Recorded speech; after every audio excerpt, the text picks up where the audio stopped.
Welcome back to JKP Rising. Wanted to be super official and excited about that. Welcome back, guys, to my channel. Thanks for watching my video. It's been a little while since I uploaded a video, but I'm back. So let's get back into the swing. Today I want to talk about the best Halo game, and I will put in parentheses my opinion because people have different opinions, and my favorite Halo game will probably not be many other people's favorite Halo game. But based on the gameplay footage, you can probably guess what my favorite Halo game is. My favorite Halo game is Halo Reach, and I will explain why. Lately, I've been playing through or replaying through Halo Reach for a little bit. I have modded accounts, which is how I make my Rain Machinima. I wanted to progress this one modded account that has no campaign levels unlocked, so I've been playing through Halo Reach, and I'm on Tip of the Spear, but this footage is of Winter Contingency, and I have recorded Oni Sword Base and Nightfall that will be in future video topics. And I'm not sure if Reach was my favorite as of late. I think for a while it's been my favorite, but I just haven't really realized it. I was really excited for Halo 2 Anniversary. I loved Halo 2 so much, and for the longest time I really thought Halo 2 was my favorite game because when I was a kid I remember playing through it, and it was the longest campaign of all the Halo games thus far, and I love the story, I love the action, I love how you play it as the Arbiter, and I love how you play as Chief, and I was so excited for the remastered version. But then I'm like, how about ODST? I loved ODST because it was so different from the other Halo games. I loved the soundtrack. My favorite whole soundtrack is from ODST, which means that out of all the Halo soundtracks, if I had to pick one as my favorite, not like an individual song, but like an entire soundtrack as my favorite, it'd be ODST. I love that saxophone. I love the visor mode in ODST. I love that detective mystery feel, almost like a stealth game in a way. The ODST is definitely up there for one of my favorite Halo games, but I have to give it to Reach.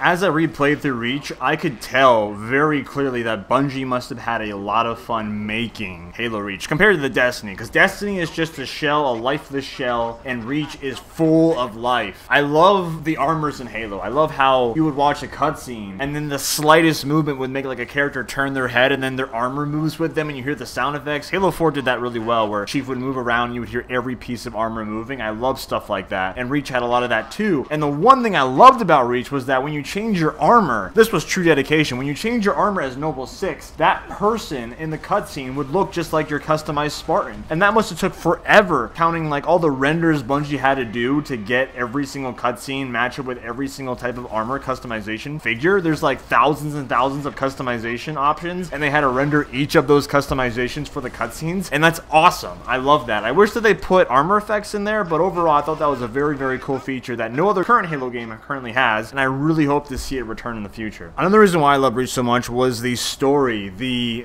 very realistic human story that I thought was the most human Halo ever. And what I mean by that is we had Halo 1, 2, and 3, which was very sci-fi and totally out there, and I'm not trying to harp on that. Halo's set in the future, in the very, very distant future, so I'm not going to harp on its science fiction. I have no problem with that. Halo 4 was extremely sci-fi, and that's okay, because that's what they wanted to do. ODST was the first Halo game made by Bungie that I thought that they kind of stepped in a more human direction, because you weren't playing as a big super soldier, you were playing as a regular human. In Reach, you're playing during the fall of Reach, so you know you're not going to win. There's going to be deaths and there's going to be sorrow, and we're not really used to that compared to Halo, because Master Chief always wins, but Noble Team doesn't win, and it's very cool to see their struggle. Plus, I thought Reach was a much more serious, professional, skillful shooter than Halo 3 or the other Halos. Not many people liked Reach's multiplayer, and that's one thing I don't really like about Reach itself, is the multiplayer wasn't that fun, but I do think that Reach has the most precise, because the bloom was in there. Like, you had to be really good at Reach to really enjoy it. If you sucked at Reach, you didn't like it at all. And getting to the obvious, Forge was amazing in Halo Reach, Theater was amazing. They did the rewind in Theater because in ODST and Halo 3 there was no rewind feature in campaign. In Reach they put it back, or they put it in, which should have been their beginning, but I'm happy they put it in Reach. That was very, very, very useful. And me as a film major, me loving Halo, me loving film, mixing that together, making Rain, making Inheritor, blending that together is very special for me. I got into film because of Halo, and I made Machinima in Halo 3, and then I transferred it to Reach, and I think Reach still is the best Halo game for Machinima. The campaign blends so well with Machinima. The custom games in Forge and Theater, everything blends so damn well with Machinima. That's why Reach, in my opinion, is the best game in Halo for Machinima, because everything blends. Halo 2 Anniversary might have better Forge options, but the campaign doesn't blend in like Halo Reach does, and that extra Noble 6 cutscene customization, that just adds to the whole package. And out of all the cutscenes in any Halo game, there is just one cutscene in Halo Reach that made me cry. No other cutscene is has been able to make me cry, like this one cutscene, which I won't say. I will save that for a different video. I'm so happy people want Reach to come to Xbox One, because when Halo Reach came out, no one liked the game. So many people disliked the game very much. And after seeing Halo 4 and the horrible Master Chief Collection launch, they're like, you know what? Those games at least came out flawlessly. They worked flawlessly. And guess what? Reach has a shit ton of features that Halo 4 doesn't have. Like Firefight. Halo 4 didn't have that. They took a lot of features away. Playable elites. And now looking back, almost 5 years ago, since Halo Reach has been out, people want this game on the Xbox One. And I would love to see it come to Xbox One. 1080p, 60 frames per second. There's parts in Nightfall, and you'll see this when I upload Nightfall footage, the third mission in Halo Reach, where you hear rain, but I don't see rain. If that game got updated to the Xbox One, maybe the hardware could let me see stuff that I couldn't see originally in the 360 version. Another thing I really liked was the interactive cutscenes with the first person, where Noble 6 would fight all those elites at the end of Winter Contingency, and you'd see most of that in first person when they jump out of the Falcon in Long Night of Solace in first person and he lowers his gun. Little things like that, where they jump out of the Falcon and Oni's sword base, and you see the DMR in Noble 6's arms and he turns around and about to fight. Or on Tip of the Spear, the Warthog blows up and Noble 6 gets his grenade launcher, runs to the freaking behind the rock before he gets shot at. At the end of Pillar of Autumn, Noble 6 and Emil barrel roll out of the freaking Pelican as Carter flies as the freaking Banshees chase him from behind, and they freaking barrel roll on the goddamn ground. Noble 6 gets up with the goddamn Cortana fragment. It continues to the Pillar of Autumn. I love little things like that. Little things add to the game. And I'm very much looking forward to a remastered Halo Reach 2020, updated visuals, 4K Halo Reach with 60 frames per second or however many frames, a fluent Halo Reach with a freaking beautiful remaster of the campaign, and maybe CGI cutscenes just like Blur, except we have those armor customizations and everything's all fucking beautiful. There was a lot of stuff cut from Halo Reach. Global battles, space battles, multiplayer space battles. The hardware could not support it. Maybe in 2020, if whoever makes Halo Reach or remakes Halo Reach wants to go the extra mile, they could bring all that shit, all that cut content, director's cut, to the Xbox 4 or whatever the fuck. That's it for my video. Thank you for watching. JKP Rising. Rate the video if you liked it. Rate the video if you agree with me. Let me know which game is your favorite game in the Halo universe. Halo Wars, Halo 1, Halo 2, ODST, Halo 3, Halo Reach, Halo 5 Guardians, even though it's not out yet, Spartan Assault or Spartan Strike. There's so many games. Thank you for watching. I'm super passionate because I fucking love Halo Reach, and I'm cursing. Thanks for watching the video. Let me know if you like videos like this where I scream my ass and talk passionately about Halo. See ya.